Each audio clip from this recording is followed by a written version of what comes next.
तो अपना channel spiritual story line पर आप सबका स्वागत है।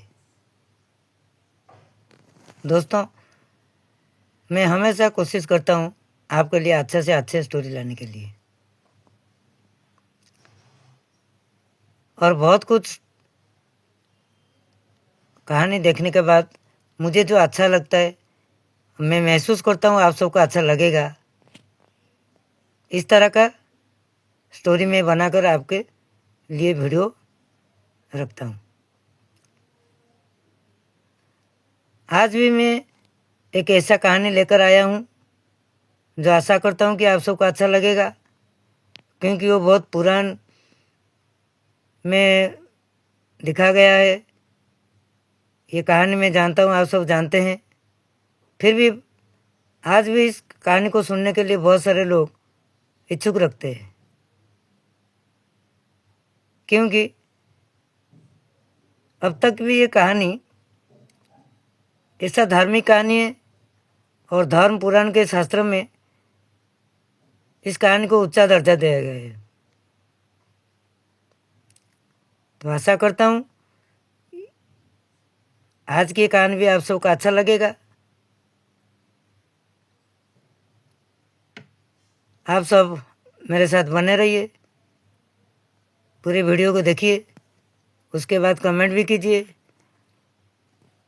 और कौन सा स्टोरी आपको चाहिए वो भी कमेंट में लिख दीजिए, ताकि मैं उसके ऊपर और एक वीडियो बना के आपके साथ बैठ सकूं। तो चलते हैं, आज के वीडियो में मैं क्या कहानी सुनाने जा रहा हूँ। जय श्री राम। इस संसार में अगर मर्यादा, धर्म और कर्तव्य का कोई जीवंत उदाहरण है तो वो है मर्यादा पुरुषोत्तम श्री राम। आज हम सुनेंगे रामायण की पूरी कथा, जो सिर्फ एक कहानी नहीं बल्कि जीवन जीने का मार्ग है। इस कथा में है प्रेम, त्याग, संघर्ष और अधर्म पर धर्म की विजय। तो आइए इस पवित्र यात्रा की शुरुआत करते हैं। बहुत पुराने समय की बात है। सरयू नदी के किनारे बसी थी अयोध्या नगरी। ये नगर स्वर्ग के समान सुंदर था। अयोध्या के राजा थे महाराजा दशरथ, वीर, न्यायप्रिय और प्रजावत्सल। परंतु एक दुख उनके जीवन में था, उनके कोई संतान नहीं थी। दशरथ जी ने पुत्र कामेष्टि यज्ञ करवाया। यज्ञ के फलस्वरूप महारानी कौशल्या, कैकेयी और सुमित्रा को पुत्र प्राप्त हुए। कौशल्या से जन्मे श्री राम, कैकेयी से भरत, सुमित्रा से लक्ष्मण और शत्रुघ्न। राम के जन्म जैसे पूरी पृथ्वी पर प्रकाश लेकर आ गया हो। राम बचपन से ही शांत, विनम्र और दयालु थे। लक्ष्मण हमेशा राम के साथ रहते थे, जैसे उनकी छाया हो। राम और लक्ष्मण को महर्षि वशिष्ठ और बाद में विश्वामित्र ने शस्त्र विद्या सिखाई थी। एक दिन विश्वामित्र जी राम को अपने साथ ले गए ताकि राक्षसों का विनाश कैसे हो उसका कौशल सिखाएंगे। यहीं राम ने तड़का, सुब्बो, मरीच जैसे राक्षसों का भी अंत किया था। तभी दुनिया ने पहली बार जाना ये बालक कोई साधारण मानव नहीं है। फिर कुछ दिन बाद विश्वामित्र जी ने राम को मिथिला ले गए, क्योंकि वहाँ पर राजा जनक ने माता सीता के स्वयंवर का आयोजन किया था।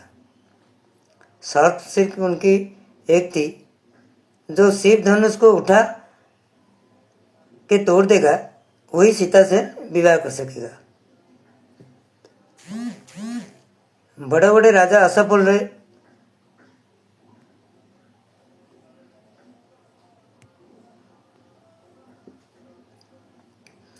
पर जब राम ने धनुष उठाया, एक ही बार में ध्वनि के साथ धनुष टूट गया।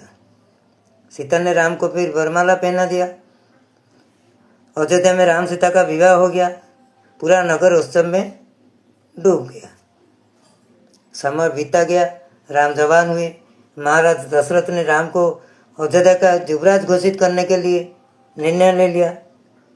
पूरी अयोध्या खुशी से झूम उठी। पर यहीं से कथा ने एक भयंकर मोड़ ले लिया। मंथरा नाम की एक दासी महल में काम करती थी। वो कले स्वभाव की थी। उसने महारानी कैकेयी के मन में बीज भर दिया। कैकेयी को उकसाया और बोलने लगा, राम राजा बन गए तो भरत दास बन जाएगा। आपका पुत्र हमेशा राम के नीचे रहेगा। ऐसे कहते ही कैकेयी का मन धीरे धीरे बदल गया।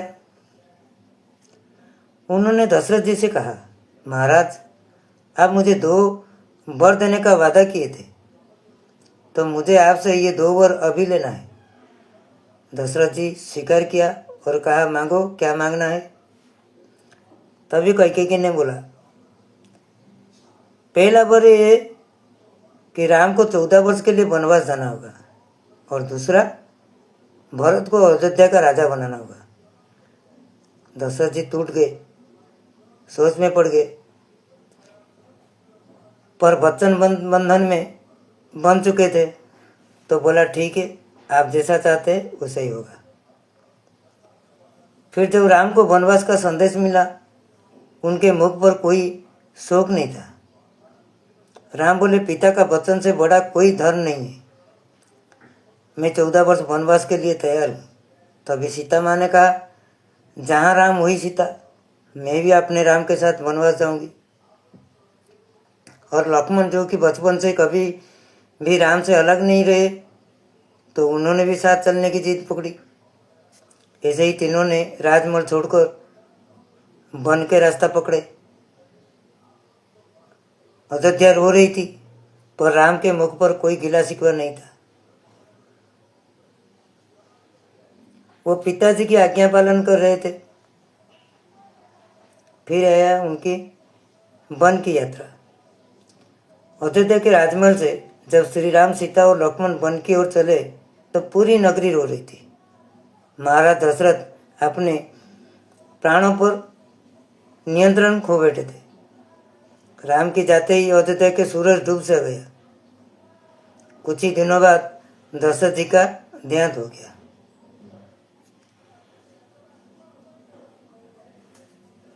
फिर कुछ दिन बाद जब भरत आते हैं, देखते हैं, ये सब कहानी सुनते हैं, तो उनको बहुत दुख लगता है और वो राम को मिलने वनवास जाते हैं।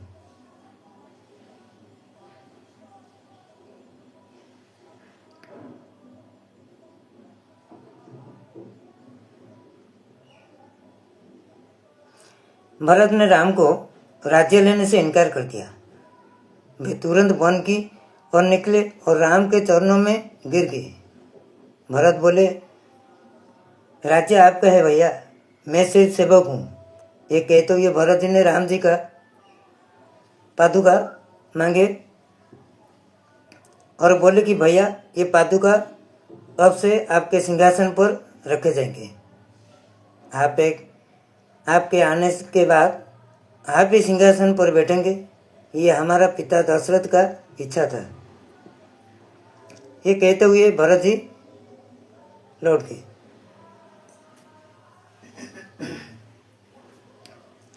अब राम जी चित्रकूट वनवास में थे और तीनों राम, सीता और लक्ष्मण चित्रकूट से आगे बढ़ने लगे और गहरे वनों में प्रवेश किया। उन्होंने ऋषियों की रक्षा की, कई छोटे बड़े दुष्ट राक्षस का निधन किया और अधर्म का नाश किया। आखिरकार वे पंचवटी पहुंच गए और वहाँ अपना आश्रम बनाया। यही से रामायण की एक और गहरा मोड़ लेती है। यहीं पर एक दिन राम आश्रम में आए, जहाँ रहती थी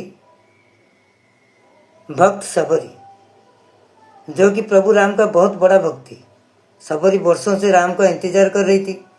प्रेम से भरी हुई सबरी ने राम को बेर खिलाए। प्रभु के आशीर्वाद से सबरी को मोक्ष प्राप्त हो गया। फिर पंचवटी में रहते हुए एक दिन सुपर्णका नाम की एक राक्षस उनके आश्रम में आकर दुष्ट हरकत करने लगा। तो राम जी को गुस्सा आया। उसने गुस्से से उसकी नाक काट दी। मगर ये सुपर्णका लंका के राजा रावण की बहन थी। तो रावण को गुस्सा आ गया और प्रतिशोध लेने के लिए उसने जाल बिछाया। एक दिन उनके आश्रम के पास एक सोने का हिरण दिखा। सीता ने राम से कहा, इस हिरण को पकड़ लीजिए। ये हिरण असल में मरीच था, जो राक्षस रावण का सेवक था। राम को देखते ही उसने भागने लगा और राम उसके पीछे गए। दूर से आवाज आई, हे लक्ष्मण। सीता घबरा गई और लक्ष्मण को राम के पास भेज दिया। आश्रम अब बिल्कुल खाली था। तभी साधु का भेष धरकर रावण आ गया। उसने भिक्षा मांगी। जैसे ही सीता बाहर आई, रावण ने अपना असली रूप दिखा दिया। सीता का हरण कर लिया। जाते हुए रास्ते पर गरुड़ एक पक्षी ने सब देखा और सीता माँ को बचाने की पूरी कोशिश की, लेकिन रावण से जटायु गरुड़ ने युद्ध किया, पर रावण के हाथों वो शहीद हो गया। फिर जब राम और लक्ष्मण लौटे और आश्रम में सुना पड़ा देखते हैं, राम का हृदय टूट गया। राम बोले, बिना सीता के ये पृथ्वी भी मुझे शून्य लगती है। फिर दोनों भाई इधर उधर ढूंढने लगे। कुछ दूर पर उन्हें गरुड़ जटायु मिला।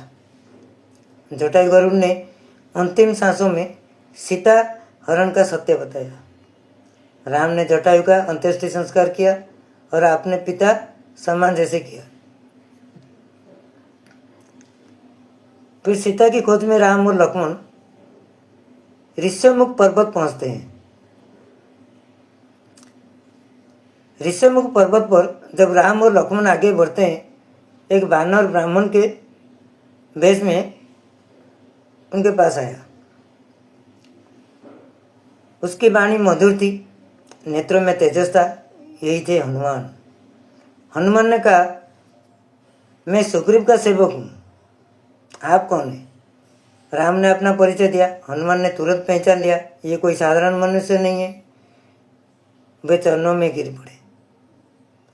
हनुमान राम को सुग्रीव के पास ले गया। फिर राम और सुग्रीव के बीच दोस्ती हो गई। सुग्रीव ने अपनी कथा सुनाई, कैसे उसके भाई बाली ने उसका राज्य और पत्नी छीन ली। राम ने वचन दिया, मैं बाली का अंत करूंगा। फिर पूरी तैयारी के साथ वो बाली से युद्ध करने लगे और राम ने बाली का वध कर दिया। सुग्रीव को वानर राज्य मिला। सुग्रीव ने सीता की खोज का वचन निभाया। 4 दिशा में वानर दल को भेजा गया। दक्षिण दिशा में हनुमान, अंगद, जांबवान निकले। समुद्र के किनारे सब निराश हो गए। तब जांबवान ने हनुमान को उनकी शक्ति याद दिलाई।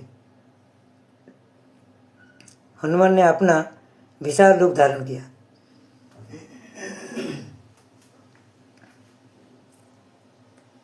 पर्वत कांप उठे, सागर गरज उठा। जय श्री राम के नाद के साथ हनुमान ने समुद्र लंघन किया। आखिरकार लंका नजर आई। रात के अंधेरे में हनुमान ने लंका में प्रवेश किया। उन्होंने सोने की नगरी देखी, रावण का वैभव देखा, पर उनका मन सिर्फ सीता की खोज में लगा था। फिर घूमते घूमते हनुमान जी ने अशोक वाटिका में घुस गए। अशोक वाटिका में एक विकास वृक्ष के नीचे सीता शोक में बैठी थी। हनुमान ने पेड़ पर चढ़कर राम का नाम लिया। सीता चौंक उठी। हनुमान बोले, मैं राम का दूत हूँ। ऐसे कहते हुए हनुमान जी ने राम की अंगूठा दिखाई। सीता की आंखों से आंसू बह गए। हनुमान ने गुस्से से अशोका वाटिका उजाड़ दी, राक्षसों का विनाश किया। आखिरकार वे मेघनाथ के हाथ पकड़े गए। रावण के दरबार में हनुमान को ले गया और हनुमान ने गरज कर कहा, राम के दास को बांधने का पाप तुम्हें ले डूबेगा। रावण ने हनुमान का पूंछ डालने का आदेश दे दिया। आग लगते ही हनुमान ने पूरा लंका घूमने लगे और जहाँ जहाँ वो जाते थे वहाँ पर आग लगता गया। लंका जल उठी, पर हनुमान को कुछ न हुआ। फिर हनुमान ने समुद्र जाके पूंछ को बुझाया। फिर एक बार समुद्र लंघन किया, राम के चरणों में पूरी कथा सुनाई।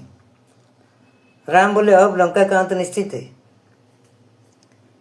फिर राम, लखन, सुग्रीव, हनुमान और उनके बानर सेना सब लंका के ओर बढ़ने लगे। वहाँ रावण के साथ युद्ध हुआ। आखिर राम के हाथों रावण का निधन हुआ। फिर राम ने सीता माँ को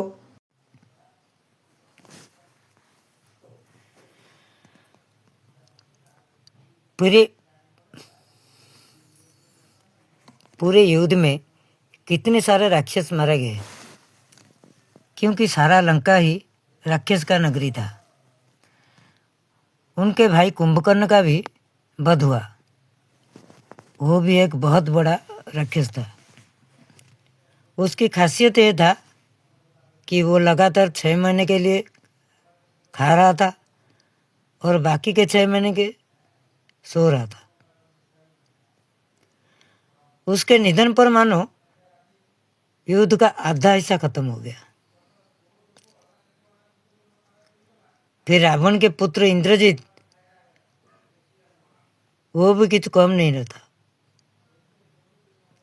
युद्ध के दौरान एक बार उन्होंने राम लक्ष्मण दोनों को नागफास में बांध दिया था।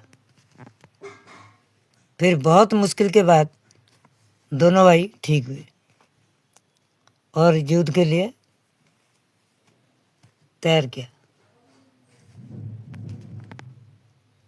बाकी और राक्षस का भी खात्मा हुआ और लंका राक्षस मुक्त हो गया।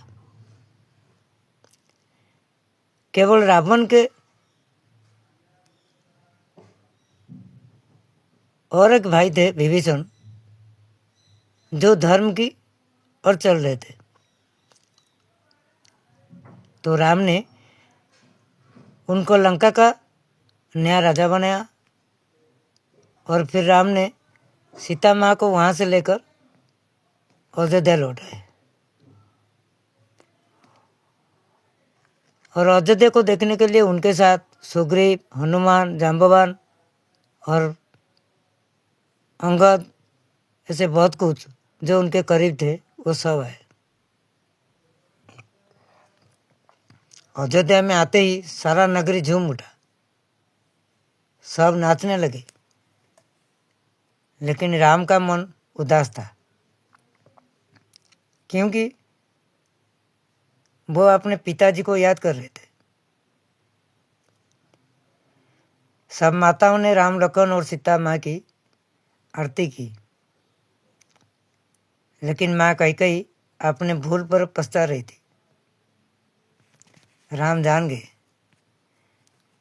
और माँ कैकेयी के पास जाकर उनको प्रणाम किया और बोले, माँ, जो भाग्य में लिखा था वो हुआ, और अब जो हो गया उसे भूल जाओ। तुम उदास मत रहो। अब फिर से खुशी खुशी सब रहने लगे। दोस्तों, रामायण की कहानी यहीं पर अंत तो नहीं होता है। सीता माँ को लांछन के साथ अयोध्या से निकाला जाता है। फिर उनके गर्भ से लव कुश दोनों बालक जन्म लेते हैं। वो फिर कैसे शिक्षा लेते हैं, ऐसे बहुत कुछ है। लेकिन अब ये वीडियो भी बहुत लंबा हो गया है, तो बाकी की कहानी अगले भाग में सुनूंगा। दोस्तों, मुझे कहानी बनाने के लिए बहुत मेहनत लगता है और मैं अपना समय बिताकर आपके लिए वीडियो बनाता हूँ।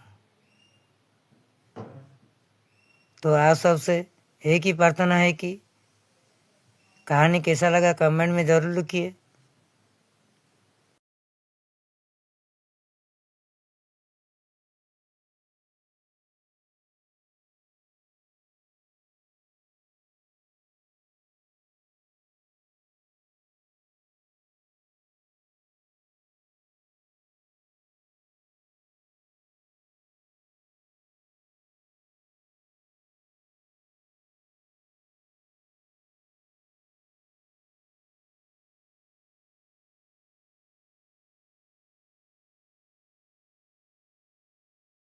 जय श्री राम।